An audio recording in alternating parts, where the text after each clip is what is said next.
Votre sens de l'orientation influencé par l'environnement dans lequel vous avez grandi et l'aphasie, ce trouble de la communication encore méconnu, voici le nouveau flash de la curiosité proposé par la rédaction de Ça m'intéresse.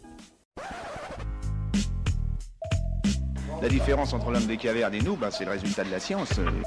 Et ce n'est pas une opinion, c'est de la science. Notre monde n'est pas si moche.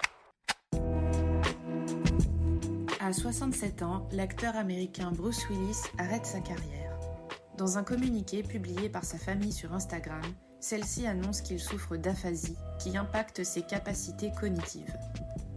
L'origine du mot provient du grec et signifie sans voix, dont le sens est l'incapacité à communiquer verbalement. L'aphasie est un trouble du langage qui survient généralement après une lésion cérébrale.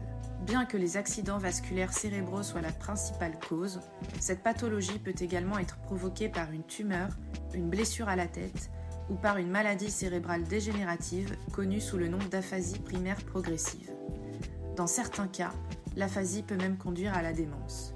L'âge moyen des personnes atteintes est de 70 ans, mais cette maladie peut être contractée à tout âge et peut même toucher les jeunes enfants. Elle affecte principalement la capacité d'une personne à communiquer, à l'écrit, à l'oral ou les deux. Les personnes aphasiques peuvent avoir des difficultés à trouver leurs mots et les assemblent dans le désordre, parlent brièvement et éprouvent de grandes difficultés à pouvoir établir une phrase entière. Leurs relations sociales s'en trouvent aussi profondément impactées. En revanche, l'aphasie n'affecte pas l'intelligence. Pour les patients qui en sont atteints après un AVC, l'orthophonie est la forme de traitement la plus efficace car elle aide à réhabiliter le langage. Actuellement, les chercheurs étudient de nouveaux types d'orthophonie ainsi que des méthodes non invasives comme une procédure utilisant des impulsions magnétiques pour stimuler les cellules du cerveau. Super, j'adore. Alors écoute-moi bien, je vais essayer d'être clair avec toi. Ouais, génial.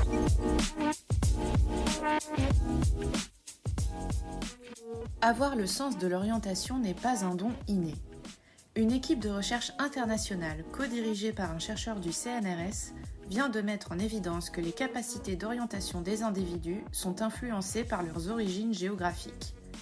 Près de 400 000 personnes ont participé à cette étude, issue de 38 pays différents, grâce au jeu vidéo Sea Hero Quest, mis au point initialement pour aider la maladie d'Alzheimer. Ce dernier propose aux joueurs et joueuses d'atteindre des objectifs de plusieurs niveaux après avoir mémorisé le plan de ceux-ci. Les scientifiques ont observé que les personnes ayant grandi à la campagne ont un meilleur sens de l'orientation, tous pays confondus. Concernant les personnes qui ont grandi dans les villes, comme celle de Paris dont l'agencement est complexe, celles-ci se repèrent mieux que celles qui ont grandi dans la ville quadrillée de Chicago. De manière plus générale, les personnes se repèrent mieux lorsque leur environnement reste similaire à celui qu'elles ont connu pendant leur enfance. Elles s'orientent mieux sur les grandes distances si elles sont originaires d'un milieu rural et mieux sur un plan quadrillé si elles ont grandi dans une ville à angle droit comme Paris. Voilà, c'est tout pour aujourd'hui. On se retrouve bientôt pour un nouveau flash.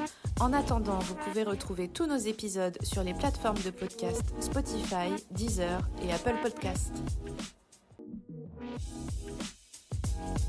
Voilà. Il ne reste plus qu'à vous remercier de votre attention. Au revoir.